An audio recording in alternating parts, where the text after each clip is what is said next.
He referred to himself in emails on a BDSM website as master. And that's what we knew him as, the slave master. Anybody who really is a master, it's very, very rare for them to refer to themselves as master. In our world, that's a huge red flag. Because you knew somebody was getting hurt, but the question was, what was consensual and when did it cross the line? It's one of those awe moments where everybody's jaw kind of drops and the hair stands up on the back of your neck. There was no crime scene. There was no body. There was just no hard evidence to indicate that anything had happened to them. He knew what the rules of the game were, and he was able to turn those rules to his own benefit. FBI, Criminal Pursuit. It's the winter of 1985 in Overland Park, Kansas, a quiet bedroom community nestled just south of Kansas City. Little do residents know, their peaceful enclave is about to become ground zero in a series of investigations that will span years, unearthing some of the most diabolical and sordid crimes area law enforcement has ever seen.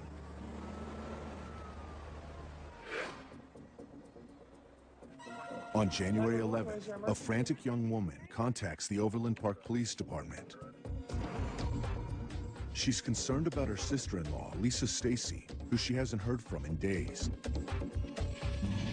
Lisa Stacy was a troubled young woman, 19, and she was involved with a man named Carl. She got pregnant. They got married, and they had this baby, Tiffany Lynn Stacy, but the marriage quickly fell apart within a few months. The couple splits, and Carl moves to the Chicago area, where he re-enlists in the Navy. With no job and no place to go, Lisa and 4-month-old Tiffany soon find themselves living in a group home for women. But just a few days before her disappearance, Lisa's luck takes a turn when she's accepted into a coveted Kansas City outreach program.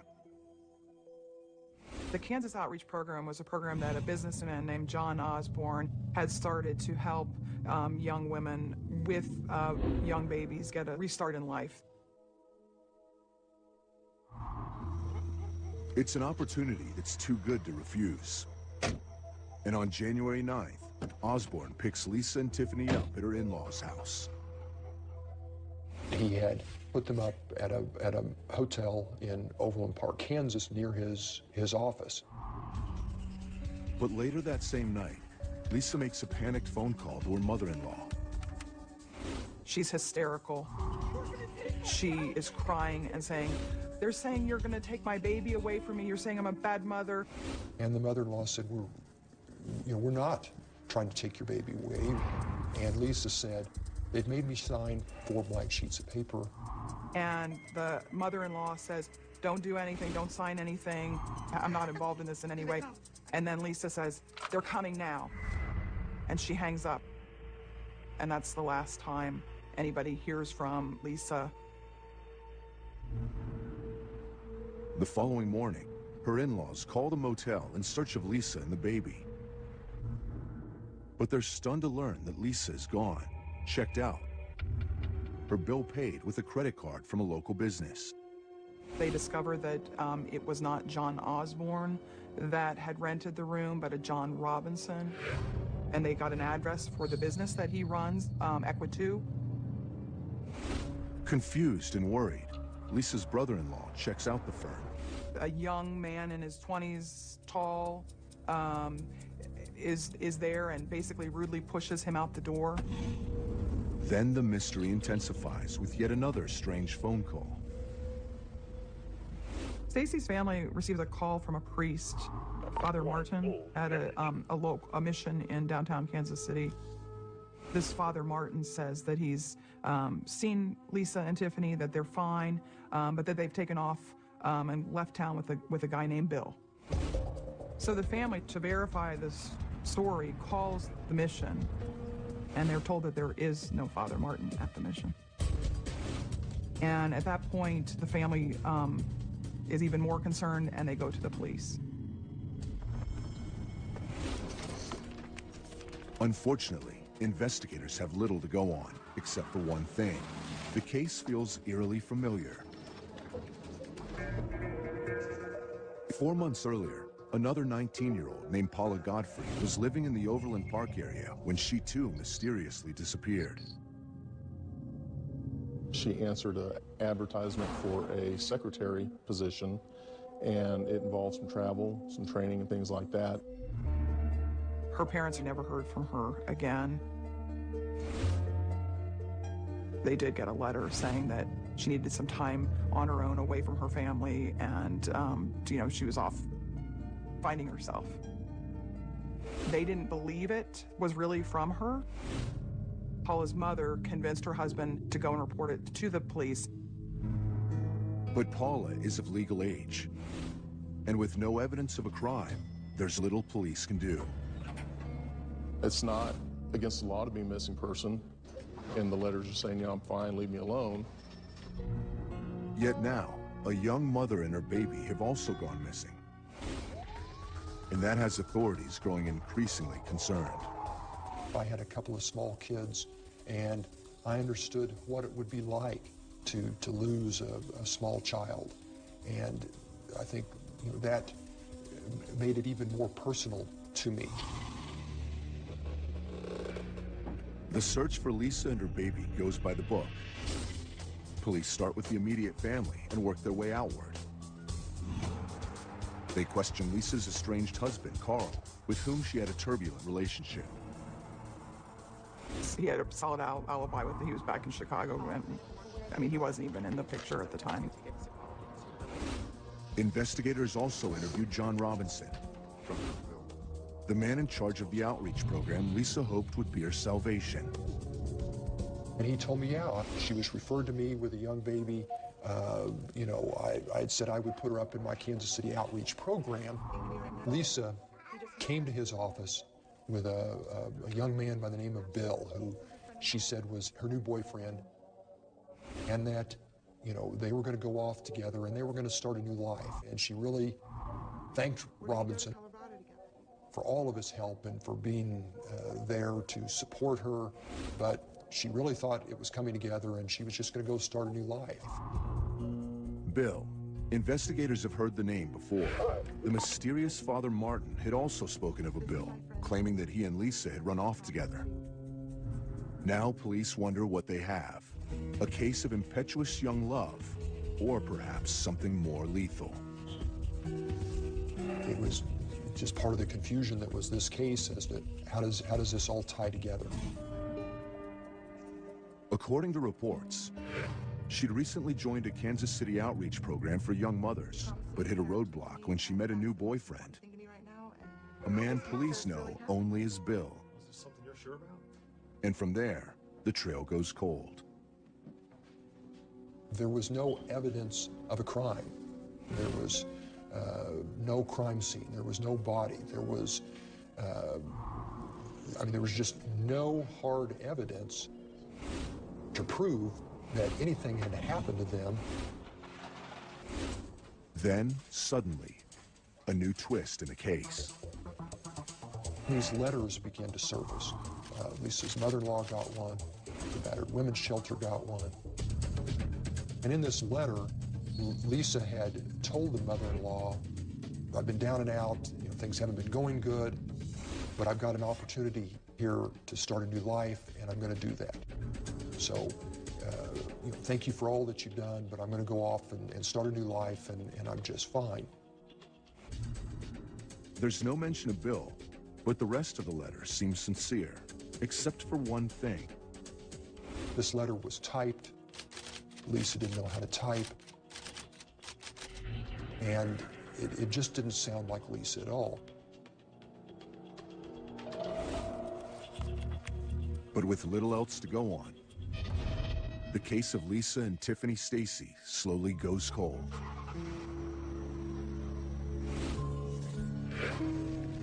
Two years later, in June 1987, another Kansas City resident reaches out to Overland Park Police. He's searching for his stepsister, 27-year-old Catherine Clampett.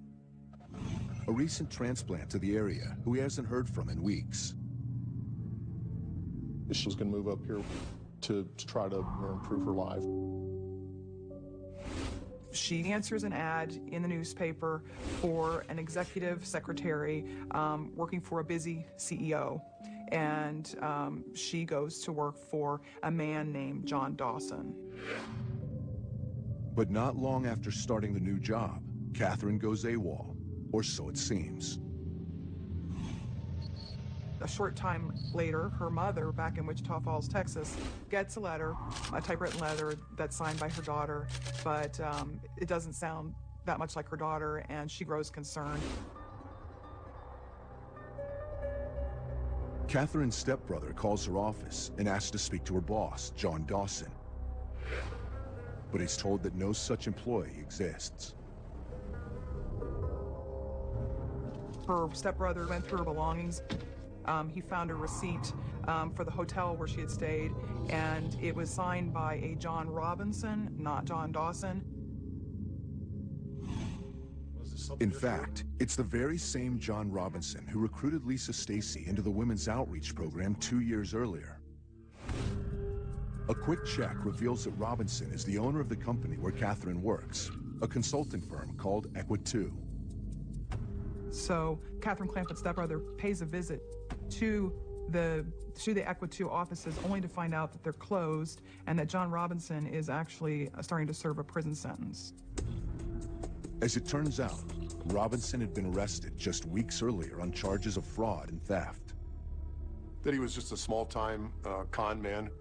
There was no indication that he had been involved in anything really much more than that. Investigators waste no time questioning anyone who may have information on Catherine, but leads are few and far between. When the detectives started talking to potential witnesses, there was always, yeah, I saw her a couple of weeks ago, or, I know that she didn't go to work for Robinson after all. Witnesses' memories are spotty and contradictory, but there's an even bigger problem. The connection wasn't made immediately between Paul Godfrey, Lisa Stacy, and Catherine Clampett. The cases were being distributed to different detectives. Now you can type in the names and a query can be popped up and searched in 15 seconds. Back then, everything was done by hand. And police have little reason to cross-reference old files when there's no concrete evidence that a crime has been committed in the first place.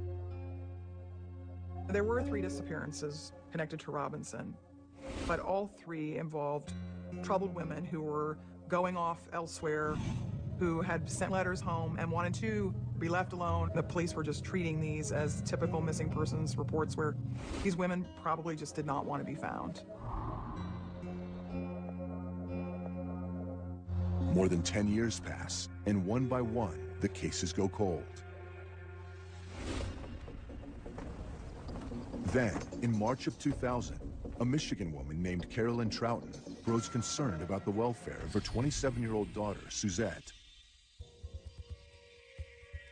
Suzette Troughton had told her family that she was moving to Kansas because she was going to go to work for a wealthy businessman that did a lot of international traveling.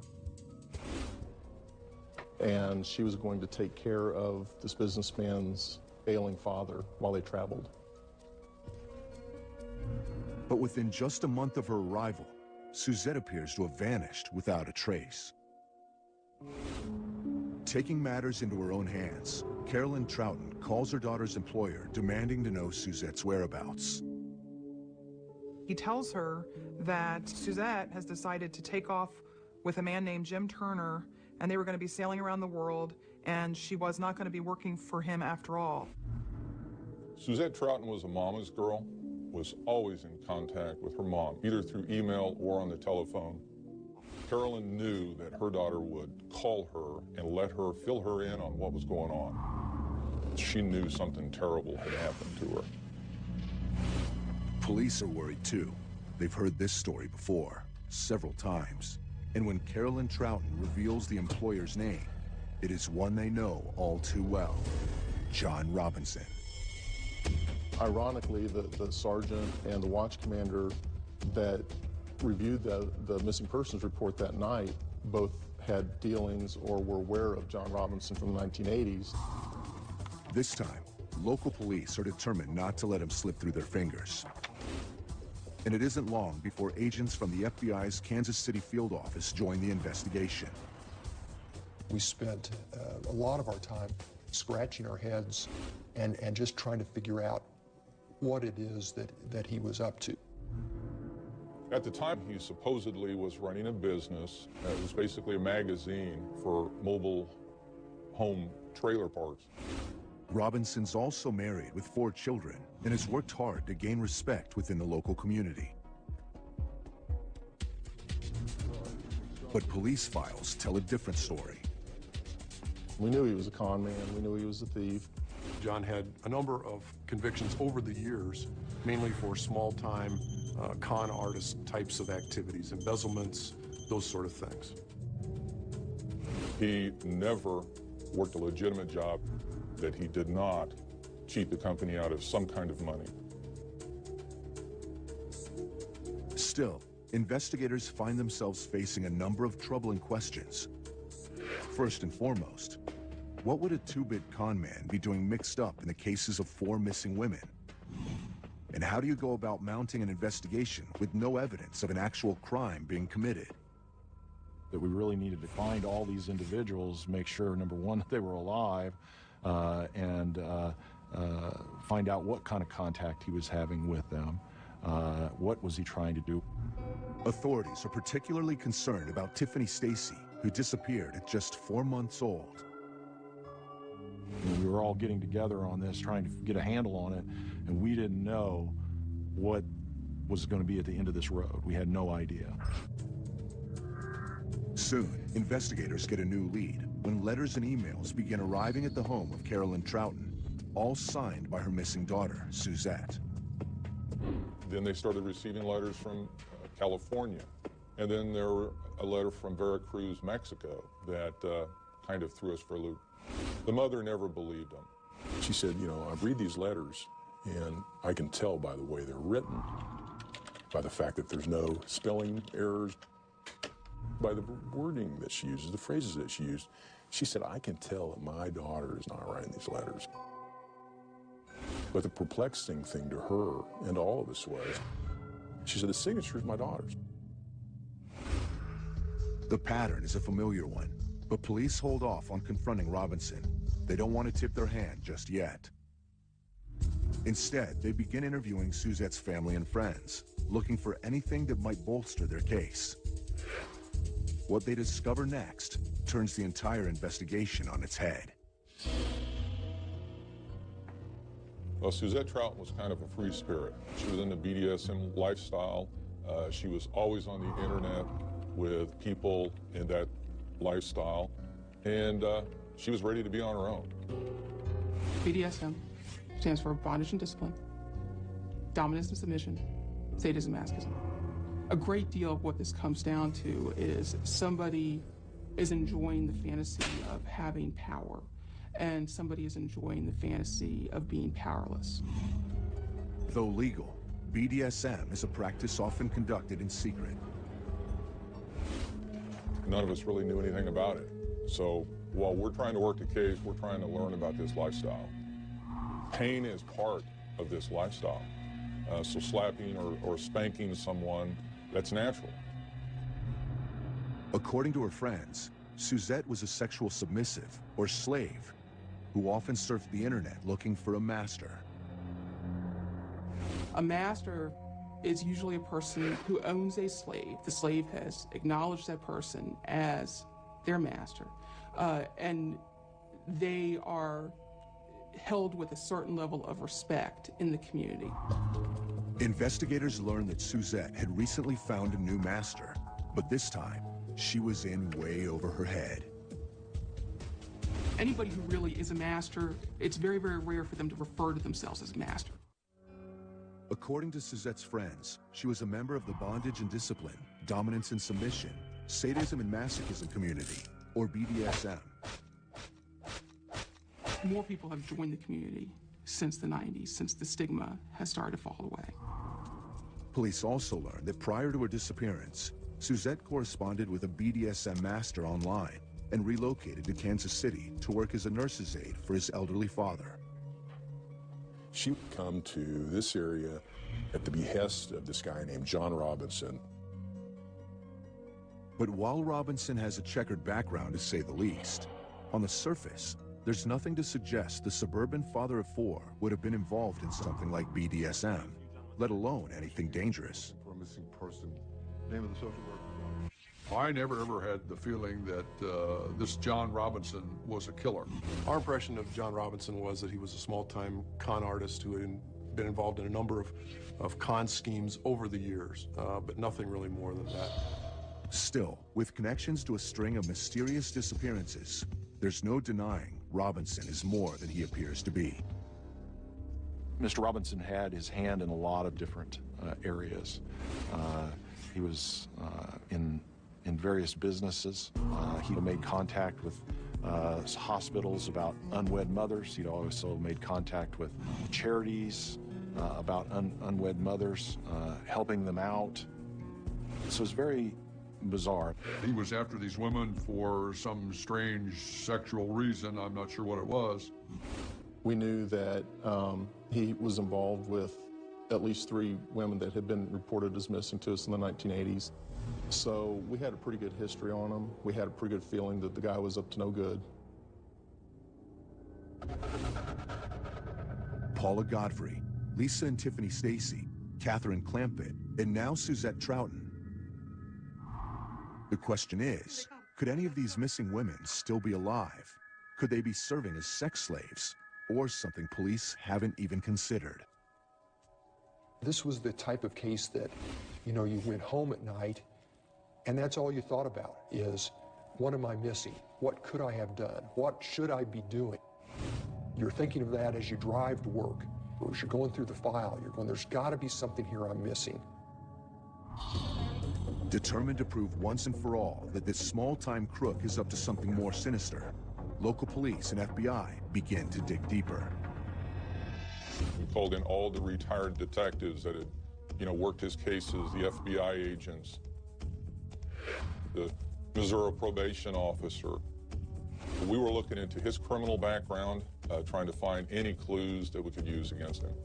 I believe the baby was probably still alive someplace. Tiffany Stacy, missing since 1985, would be 15 years old by now. We actually thought that he may have been involved in some sort of a baby selling ring. There was also activity of prostitution involved in his background as well. We had a couple of informants. One was a guy who was in the topless bars. He was bird dogging women for John Robinson.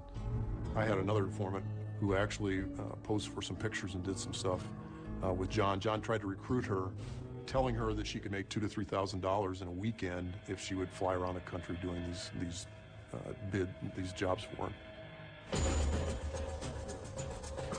We thought perhaps that he might have been taking the women and selling them into prostitution, maybe across state lines, maybe even international lines. It was hard to figure out exactly what he was doing. It seemed like he was a con man on one hand, but on the other hand, he seemed to be involved in these other things which were darker. With a mounting list of circumstantial evidence, but still no proof of an actual crime, investigators set up surveillance so they can track every move their suspect makes. We didn't want to tip our hand at any time to let Robinson know. We contacted him, the gig was up, and he would start, denying everything and possibly sending us on goose chases. Within a matter of weeks, investigators learned that Robinson is in fact living a dual life. Well, at home, he's a family man. He's got 4 children, married, and very suburban, middle-class lifestyle. During the day, he's frequenting inner city, Kansas City, hanging out with these sort of sketchy underworld characters and, prostitutes, strippers, and lots of different kinds of women. We followed him to homes in the Johnson County area, and we followed him to motels where he had women meet him there. The man was just in total action until 5 o'clock when his wife got off work. Robinson thought he was smarter and brighter than anyone else, that if he got caught, he would just tell another lie, as he had done for so many years. And he didn't believe that there was anyone that was going to hold him accountable. We did a wiretap. We would subpoena records for internet usage. We got some search warrants for his email accounts. We had 2 women in Canada that were sharing emails that he was sending to them, and they were sending it to us, so we were getting almost real time his communications with them. That kind of gave us some insight into what he was doing. As investigators suspect, Robinson is frequenting the BDSM websites in search of slaves. Well, to me, he seemed like just a very commonplace little man who you would never suspect being involved in S&M type activities. He referred to himself in emails on a BDSM website as master. And that's what we knew him as, the slave master. His pattern is, if anything, consistent. Robinson agrees to play master to eager submissives, enticing them further with the offer of a job. He promised them the moon. And a lot of these women just took it, were hooked, and came to Kansas City. Investigators are shocked to learn how many women would come to town to be a complete stranger's slave. At the master-slave level, the trust is considered to be inviolate, and that's a two-way street. The master has to have a complete trust of the slave, just as much as the slave has trust of the master. The authorities soon set up stakeouts at motels where Robinson entertains his out-of-town guests. And through the walls, a secret world comes alive. Or they could hear talking, a lady's voice, his voice. They could hear what they thought was maybe some slaps. And we knew that he was into this BDSM lifestyle, and that probably was taking place in that room. It was a really tense time for law enforcement because you knew somebody was getting hurt, but the question was what was consensual and when did it cross the line? Police get an unexpected break in the case. One of Robinson's slaves, a woman named Brenda, comes forward with a familiar tale. She came to Lenexa to work for a man she knew as James Turner. She was down on her luck. She was unemployed at the time, had no money. But when she begins meeting with Turner at a local motel, Brenda gets a whole lot more than she bargained for. One of the times they had an argument, and she was struck by him a little too hard. She went up to the desk to inquire who had rented the room, and she was told James Robinson. And so she knew something wasn't right. Brenda files a complaint with police, accusing Robinson, alias James Turner, of sexual battery. We ended up documenting about 17 false identities that he used with various people over the years. It just went on and on. The more you investigated, the deeper and more complex this case got. Aliases, con games, violent sex.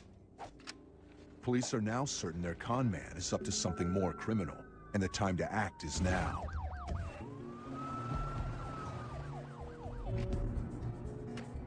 Days later, another woman comes forward and files a similar complaint, sexual battery plus robbery against John Robinson. With 2 accusations and search warrants in hand, police finally have enough to make an arrest. We felt like this was going to be our probably last best chance to catch this guy. On June 2nd, authorities descend on Robinson's home in Olathe, Kansas.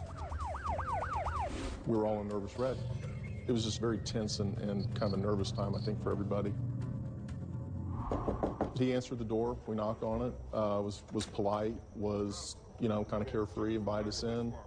We told him that he was under arrest. We told him that we had actually been investigating him for quite a while.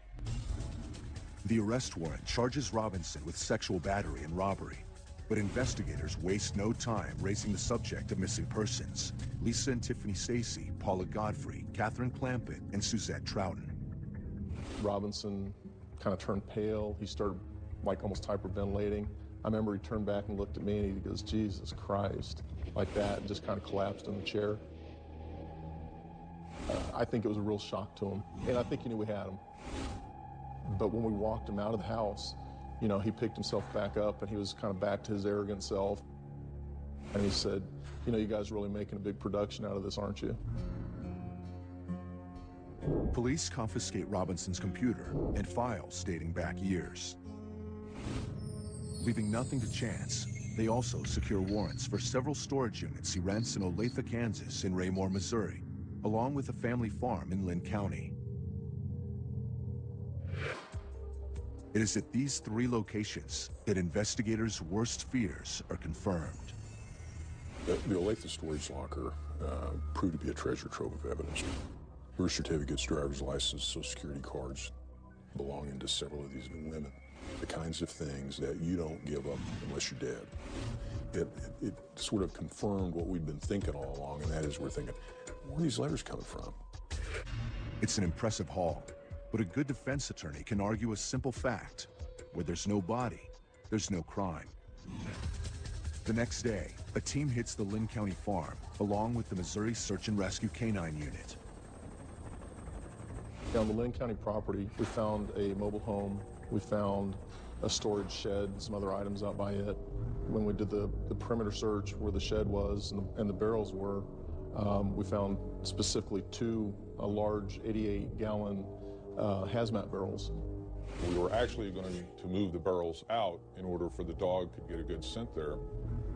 And when I rolled the barrel out and brought it upright, then we saw blood coming out.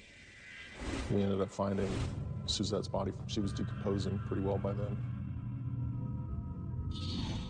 You know, you're kind of sad because obviously she's gone, but you're elated because you finally have got something on this guy. Investigators open the second barrel and are stunned by what they find: a second body. But the corpse does not bear any resemblance to the other missing women they've been searching for.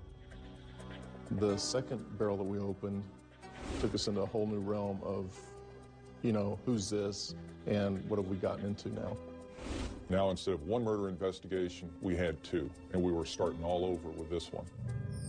Meanwhile, across the state line at one of Robinson's other storage units, investigators have their own mystery to contend with. 3 more barrels. 3 more bodies in varying states of decomposition. It was just a sick feeling. I was just dumbfounded. I remember I just walked through that night and that whole weekend. I mean, I remember just in a haze. Investigators wonder if the long search for Lisa Stacy, Paula Godfrey, and Catherine Clampett has finally come to an end.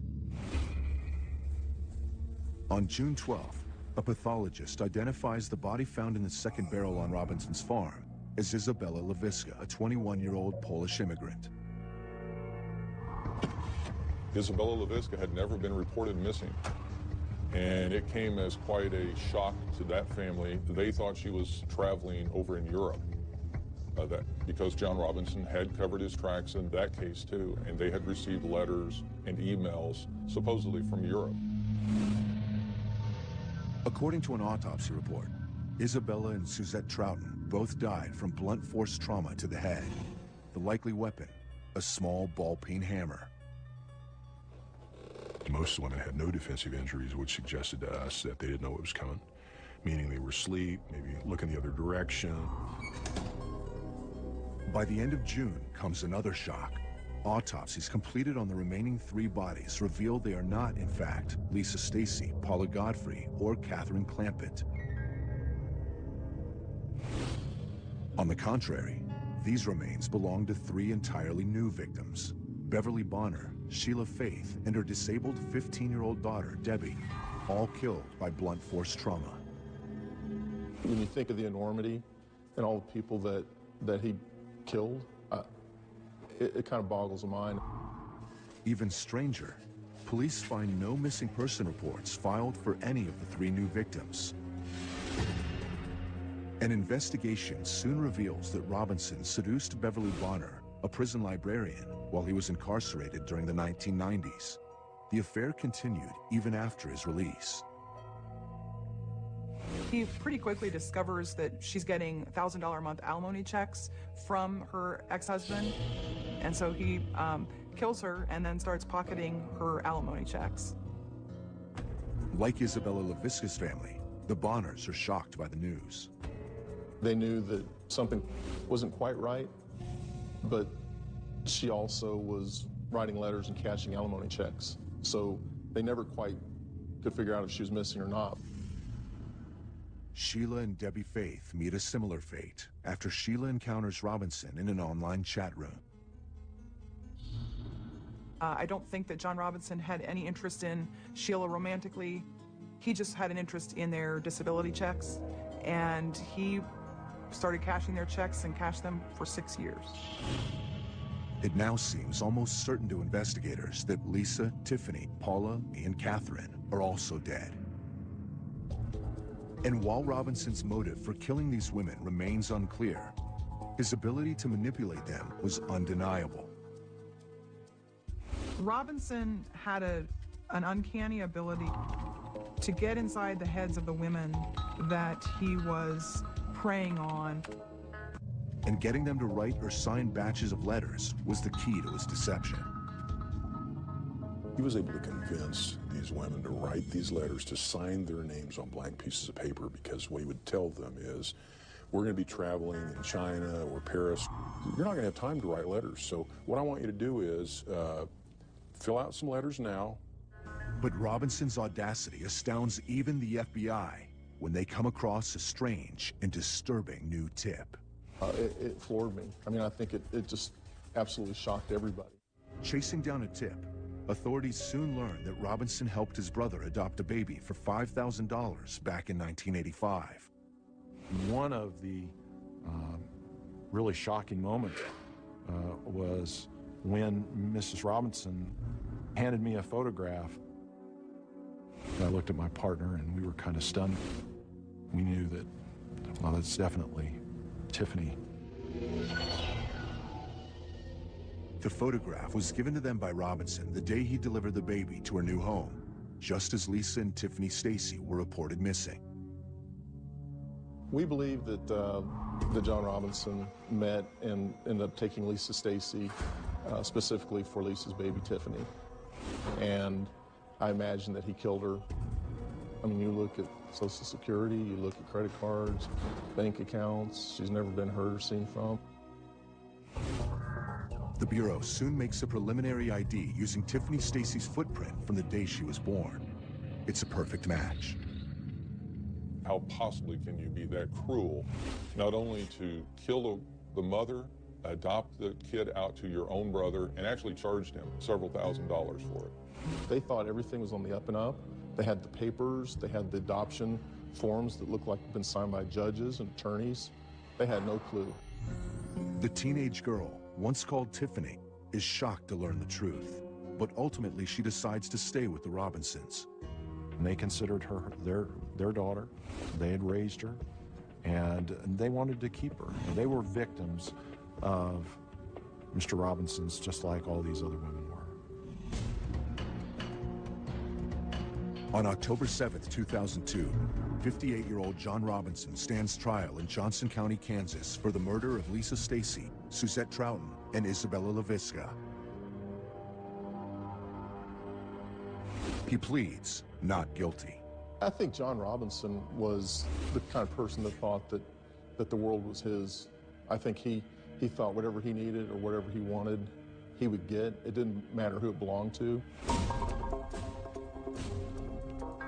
In January of 2003, a jury sentences Robinson to life imprisonment for the murder of Lisa Stacy and 2 death penalties for the murders of Suzette Troughton and Isabella LaVisca. I was elated. I could not think of a man that deserved to suffer the ultimate punishment than John Robinson. As a cop, I mean, that's the highlight of my career. This is what you go into law enforcement for, and I feel great about the work we did. It was a great case that we put together, and we took a very dangerous person out of society. To this day, no one can say for sure what caused Robinson, a family man and two-bit con artist, to become a serial killer. There's no clear picture as to say, this is why he turned out this way. You know, Robinson came from a middle-class, religious, suburban family. He has several siblings. You know, they're not involved in criminal activity. He was somebody who didn't really have the ability to empathize with anybody. He was sort of conscienceless. The game was everything. The con was everything. Winning was everything. After his trials in Kansas, Robinson makes a deal with prosecutors in Missouri, a state that also has the death penalty. In exchange for a life sentence, he pleads guilty to the murders of Paula Godfrey, Catherine Clampett, Beverly Bonner, and Sheila and Debbie Faith. To this day, the bodies of Lisa Stacy, Paula Godfrey, and Catherine Clampett have not been recovered. And I think that there are more victims than the ones he's admitted to. Some of the families didn't even realize that their loved ones were no longer alive. There's possibly other victims out there. He's got people that he's killed. He's got people that he's hurt. He's got people that he's stolen from. I mean, to include family members, all just for his own gain, for his own pleasure, whatever. I mean, to me, it's unfathomable. So what you got here is a con man who's also a serial killer. You know, I'm not sure which came first.